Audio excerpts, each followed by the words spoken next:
योग परंपरा में एक बड़ा ही शानदार वृत्तांत है। आपने शायद उनके बारे में ना सुना हो। भारत में लगभग शायद ही कोई ऐसा होगा जिसने उनके बारे में ना सुना हो। एक लड़का था जिसका नाम श्वेत केतु था। श्वेत केतु यानी एक सफेद धूमकेतु। श्वेत यानी सफेद और केतु यानी धूमकेतु या एक लकीर जैसा।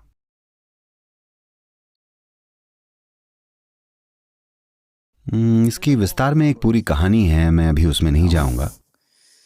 श्वेत केतु ब्राह्मणों के खास परिवार में पैदा हुए थे। आपने ब्राह्मणों के बारे में सुना है? आज ये खास पंथ या जाति तक सिमट कर रह गए हैं, लेकिन बुनियादी तौर पर ब्राह्मण यानी परम सत्ता। एक ब्राह्मण का मतलब है ऐसा व्यक्ति जो चरम सत्ता के संपर्क में हो। आज ब्राह्मण के घर में जन्म लेने से ही व्यक्ति ब्राह्मण कहलाता है, इसका कोई मतलब नहीं है। अगर आप अपनी जागरूकता के आधार पर ब्राह्मण हैं तो यही सब कुछ है, समझ रहे हैं?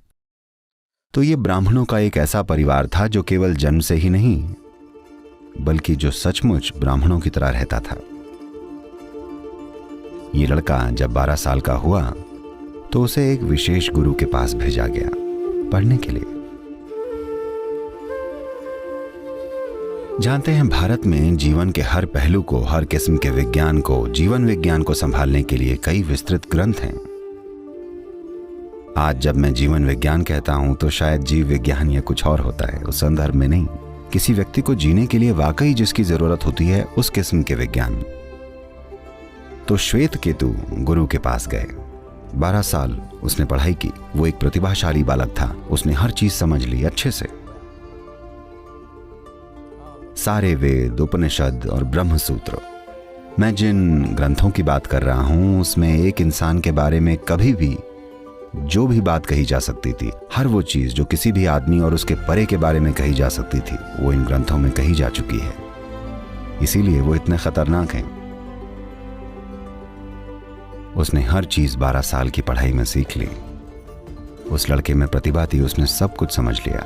12 साल के बाद गुरु ने कहा, तुम्हारे सीखने के लिए अब कुछ नहीं बचा है। तुमने हर वो चीज सीख ली है जो सीखने के लिए है। बेहतर है कि तुम घर जाओ। लड़का घर चला गया। वो घर में घुसा। उसके पिता जो वहां बैठे हुए थे उन्होंने उसे देखा और कहा, तुम एक मूर्ख अज्ञानी की तरह लौटे हो। नहीं, मैंने सारे वेद, सारे उपनिषद सीख लिए हैं। आप चाहें तो मैं उन्हें उल्टी तरफ से सुना सकता हूं। पिता ने कहा, मैं जानता हूं, हर चीज जो सीखी जा सकती थी वो तुमने सीख ली है। But that which learns, about that you have not learned anything. लेकिन वो जो सीखता है उसके बारे में तुमने कुछ नहीं सीखा है। जैसे तुम चलते हो, मुझे पता है तुम बहुत ज्यादा जानते हो। मैं देख सकता हूं कि तुम बहुत ज्यादा जानते हो, लेकिन तुम उसे नहीं जानते जो जानता है। इसलिए तुम बिल्कुल अज्ञानी हो। हम सच्चे ब्राह्मण हैं। हम बस जन्म से ही ब्राह्मण नहीं हैं। अगर तुम यहां रहना चाहते हो तो तुम्हें जानने वाले को जानना पड़ेगा, उसे नहीं जो जाना जा सकता है। तुम गुरु के पास वापस चले जाओ।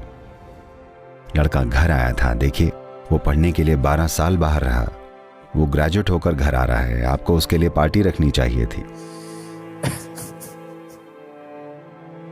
लेकिन इस पिता ने तो उसे घर से बाहर ही निकाल दिया। लड़का गुरु के पास वापस चला गया और बोला, मेरे पिता कहते हैं कि मैं अज्ञानी हूं। मैं सारे वेद, उपनिषद जानता हूं। जो भी चीजें आपने सिखाई हैं मैंने उसे ईमानदारी से सीखा, लेकिन मेरे पिता कहते हैं कि मैं अज्ञानी हूं। वो कहते हैं मुझे जानने वाले को जानना चाहिए। तो गुरु ने कहा, ओ, तुम जानने वाले को जानना चाहते हो। ये अच्छी बात है। इन 12 सालों में तुम्हारी रुचि केवल उसमें थी जो जाना जा सकता था। तो हमने वो सारी बकवास सिखाई जो दुनिया में जानी जा सकती है। तुमने वो सब कुछ सीख लिया तो मैंने तुम्हें वापस भेज दिया। अब तुम कह रहे हो कि तुम जानने वाले को जानना चाहते हो। चलिए देखते हैं। तुम एक काम करो, गायों के इस झुंड को लो।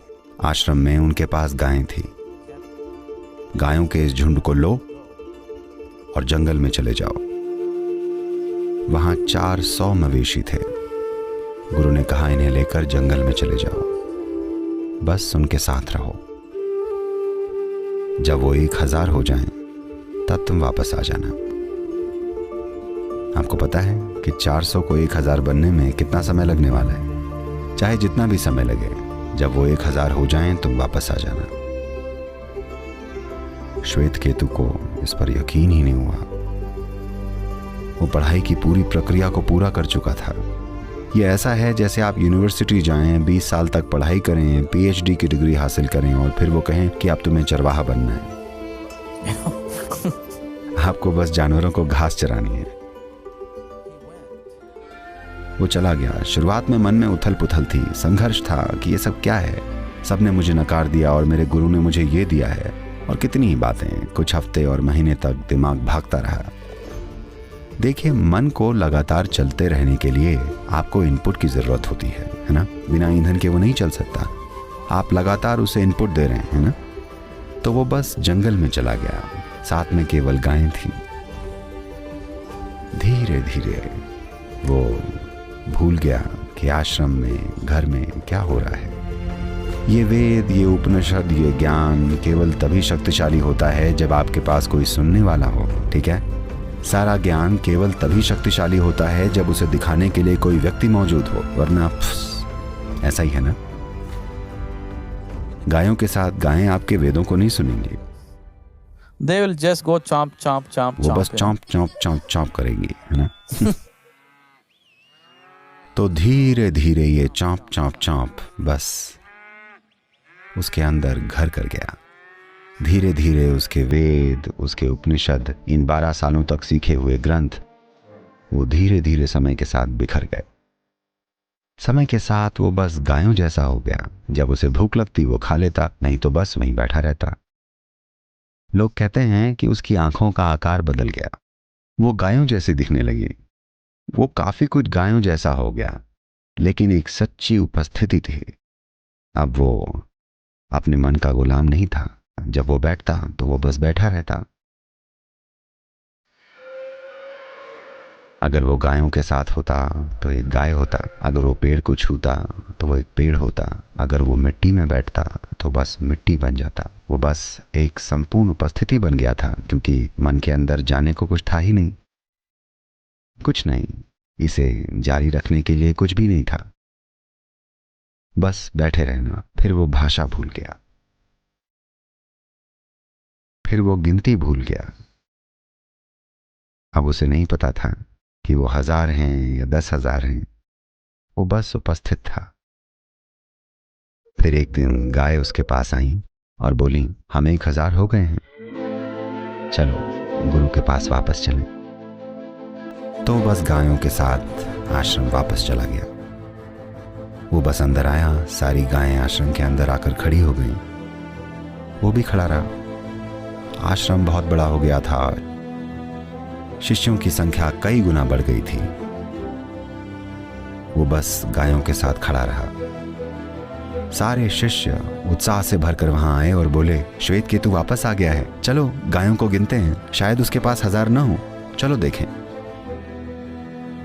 उन्होंने गिना, वो 1000 थी। फिर उन्होंने गुरु को बताया, ये 1000 हैं, वो वापस आ गया है। गुरु ने कहा, नहीं, ये 1000 नहीं है, ये 1001 हैं, क्योंकि श्वेत केतु ने अपना व्यक्तित्व पूरी तरह से खो दिया है। वो अब बस एक विशुद्ध उपस्थिति बन गया है। तो हर चीज को इनपुट मत बनाते जाइए। इकट्ठा करना, इकट्ठा करना, इकट्ठा करना। प्राचीन समय से हम इकट्ठा ही करते आ रहे हैं, है ना? शुरुआत में बस भोजन, फिर छोटी छोटी चीजें, शायद पत्थर और खाल और ये और वो। फिर अब हमारी इकट्ठा करने की क्षमता जबरदस्त है। हम जल्दी ही दूसरे ग्रहों से चीजें इकट्ठा करने वाले हैं, है ना? हमने इस धरती पर काफी इकट्ठा कर लिया है। हम और ज्यादा इकट्ठा करते जा रहे हैं। इससे फर्क नहीं पड़ता कि आप कितना इकट्ठा करते हैं, आप परम को नहीं जान पाएंगे, आप परम सत्ता को नहीं जान पाएंगे। केवल जब आप इकट्ठा किए हुए को फेंक देते हैं और बिना किसी चीज के, अगर आप यहां हो सकें, जब मैं बिना किसी चीज के कहता हूं तो इसका मतलब